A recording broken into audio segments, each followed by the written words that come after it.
All right, what's up, everybody? Where's my camera? There we are. Instructor Cory here. Today we're going to do something a little bit different, and we're actually going to watch some motorcycle crash and fail videos, and I'm going to just give you kind of a live review and critique some of the stuff I see as we go. So hopefully I can give you a little bit of feedback, give you some stuff to look out for when you're out riding your motorcycle, how to keep you safe and avoid some of these accidents that we're going to see here. So just keep in mind that you will see some gnarly stuff, viewer discretion advised, all that good stuff. But this is the reality of riding a motorcycle out on the road. So it's important that you watch these videos, see this stuff, and educate yourself and become aware that this is what's out here and this is what you're going to be going through when you start riding your bike. So here we go. Let's check it out.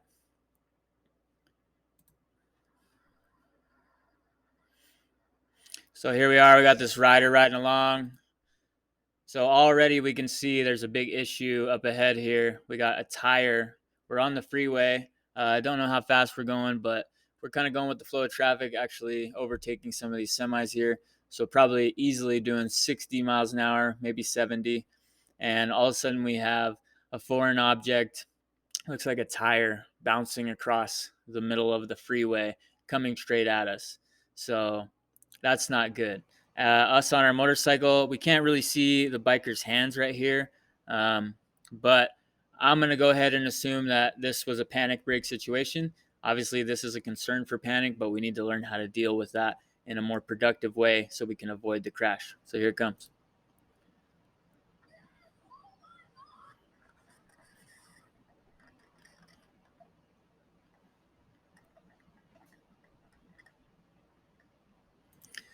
So before we move on, may or may not have been any rider error in that one.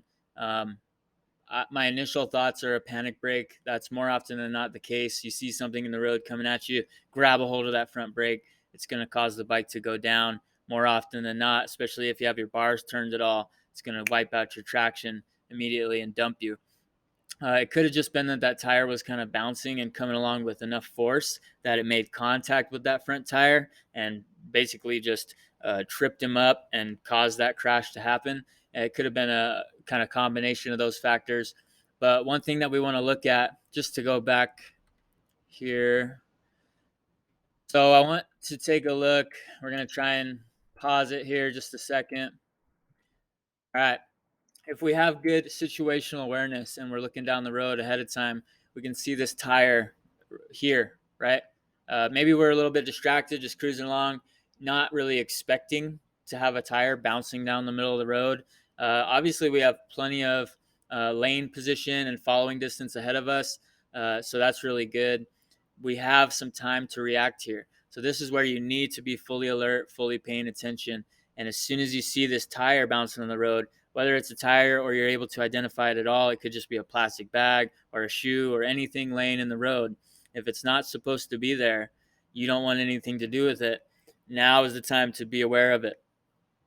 So we see this tire. What are our options here?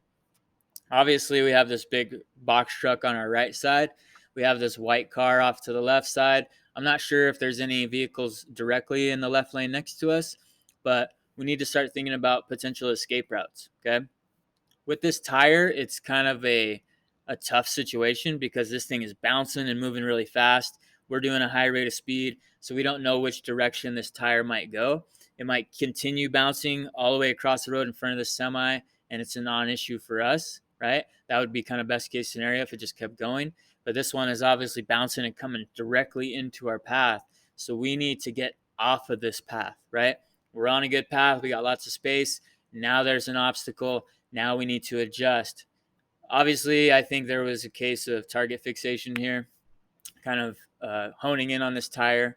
Obviously, as I look at the screen here, I'm seeing that tire and I'm kind of fixating on it for a moment. The good news is with proper training and working on those skills, you can learn to identify that object and now you can make an assessment. What is that tire doing?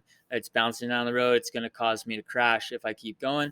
What action can I take to avoid that and avoid a potential crash and injury and potential death here, getting run over by all these other vehicles? I need to do something. My best advice to you, have an escape route picked out. Maybe this lane to the left of me looks like the best place to go. regardless of where you decide to go, pick one and go there. Okay. So right here, a nice forward push on his left hand grip could have caused him to swerve right into that left lane and avoid this tire altogether. Now I want you to watch. I'm going to forward it here just a little bit. Let's see how much time we actually have to react. Let's say this is the very first glimpse we get of this tire. How long does it take before we're right on top of it? Not long at all, right? A half a second, maybe a full second. Things are moving so fast out here on these roads. By the time if you're even looking straight ahead at the moment this tire pops out into view, you maybe have a second to identify it, make an assessment, and then take action before it's right in front of you and before you're colliding with it.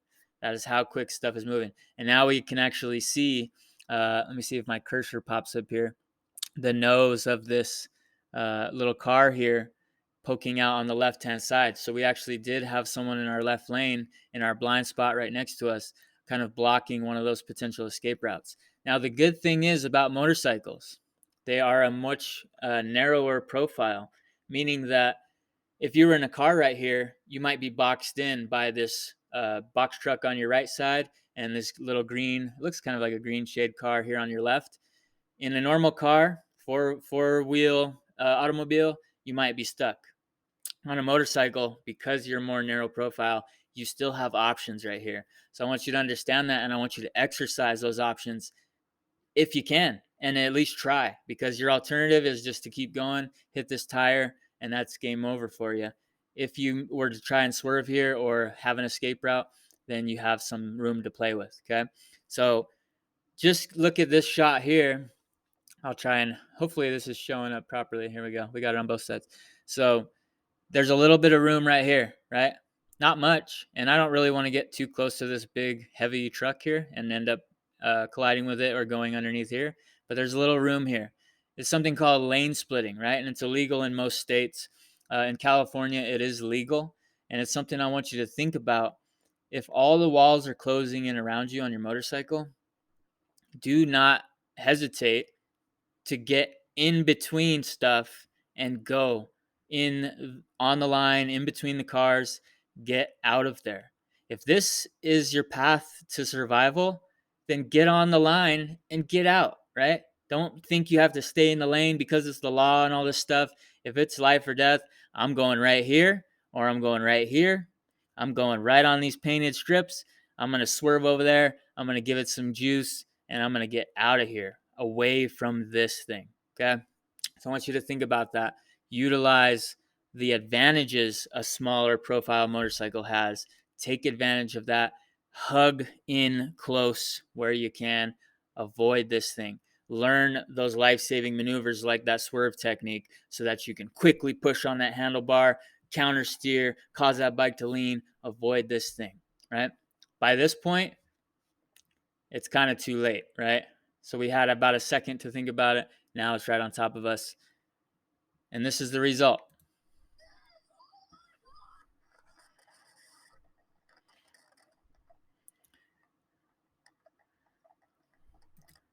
So things come to a rapid stop very, very quickly. And fortunately, it looks like this rider gets up onto his feet and is okay here. I believe this rider's name is Chabs, according to this video. So definitely happy to see Chabs get up.